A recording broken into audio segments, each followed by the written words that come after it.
Committee कब बनी? 1952 में। कमेटी का नाम क्या रखा गया? काका कालेलकर आयोग। ये कमेटी कब बनी? 1952 में। इसका सर्वे होकर के रिपोर्ट कब आ गई?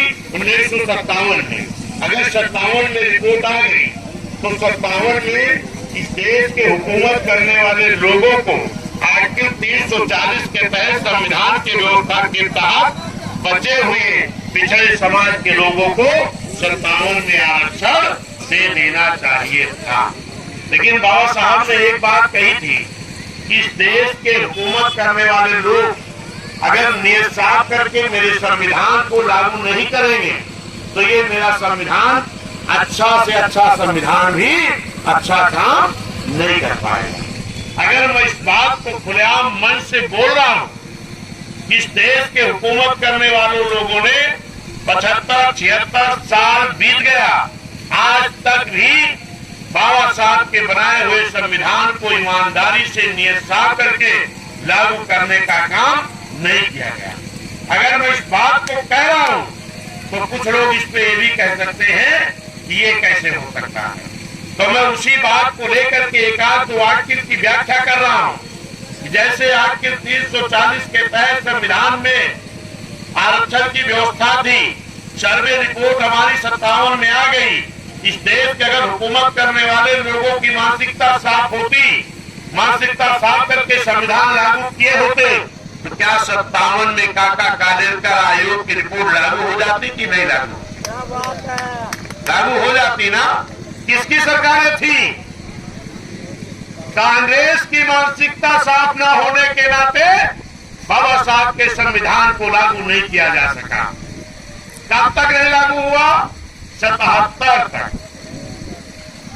77 तक कांग्रेस ने आर्टिकल 340 के तहत संविधान में व्यवस्था होने के बाद भी काका कालेलकर आयोग की रिपोर्ट को लागू नहीं कराया।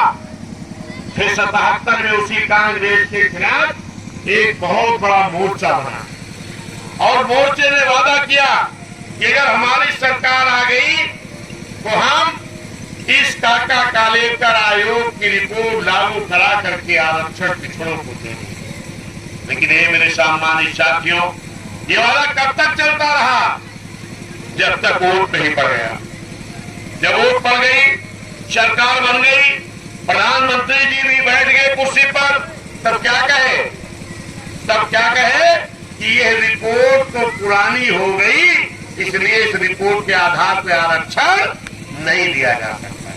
रिपोर्ट कब आई थी? 57 में। और कब कहा गया पुरानी हो गई? 77 में।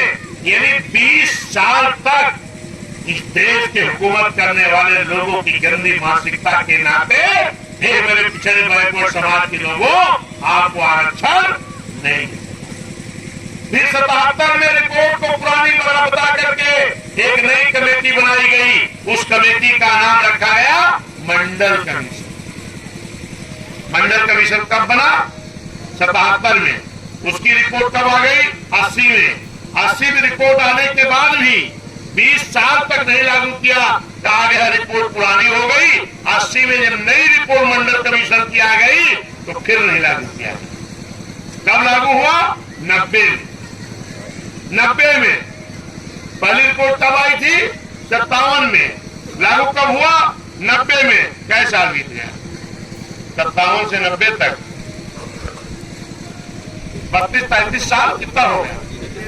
33 साल तक हे मेरे बैकवर्ड पिछड़े समाज के लोगों, आप प्रधान, मेंबर, डीडीसी, बीडीसी, प्रमुख, अध्यक्ष, चेयरमैन, नगर पालिका, नगर पंचायत, मेयर, जिला पंचायत अध्यक्ष बनने से अगर वंचित रह गए तो इस देश की हुकूमत करने वाले लोगों की गंदी नीयत के लिए। कैसे साल तक? 35 साल तक। और इसके बाद भी आपको होश नहीं है, जहां मर्जी वही वोट अपना दिया। अगर 90 में लागू भी हुआ तो कैसे लागू हुआ मैं उसके बारे में 2 मिनट बताऊंगा। ये मेरे साथियों, 89 में पहली बार बहुजन समाज पार्टी के 3 एमपी जीत करके आए। बिजनौर से बहन कुमारी मायावती जी, पंजाब से हरभजन सिंह लाखा जी, आजमगढ़ से रामकृष्ण यादव जी। जब 3 एमपी जीत करके आए, माननीय कांशीराम साहब तो बहुत पहले से सब समाज के साथ साथ पिछड़ों की लड़ाई लड़ रहे थे, लेकिन माननीय कांशीराम साहब ने कहा कि आज बड़ी खुशी की बात है कि हमारे 3 एमपी भी जीत गए। माननीय साहब ने बहन जी से कहा कि अब पार्लियामेंट तब तक नहीं चलनी चाहिए जब तक इन बैकवर्ड पिछड़े समाज के लोगों को मंडल कमीशन लागू करा करके इनको आरक्षण दे नहीं दिया जाता, तब तक पार्लियामेंट नहीं चलनी चाहिए। और उधर माननीय कांशीराम साहब वोट कर वोट पर बहुत बड़ा आंदोलन शुरू किए, रैली शुरू किए, और इधर पूरे देश में बहुजन समाज के लोगों को माननीय साहब ने कहा, क्या आप लोग पूरे देश में आंदोलन करोगे? कहां? ब्लॉक मुख्यालय, तहसील मुख्यालय, जिला मुख्यालय, मंडल मुख्यालय, प्रदेश मुख्यालय, और एक ही नारा लगाओगे, मंडल कमीशन लागू करो वरना कुर्सी खाली करो। ये मेरे साथियों, जब पूरे देश में नारा लगना शुरू हुआ, ये खबर मिल गई इसको, चौधरी देवीलाल जी को। इस देश के प्रधानमंत्री कौन थे? माननीय वीपी सिंह जी। उप प्रधानमंत्री कौन थे? चौधरी देवीलाल जी। चौधरी देवीलाल जी ने माननीय कांशीराम साहब मिलने के लिए शरण मांगा।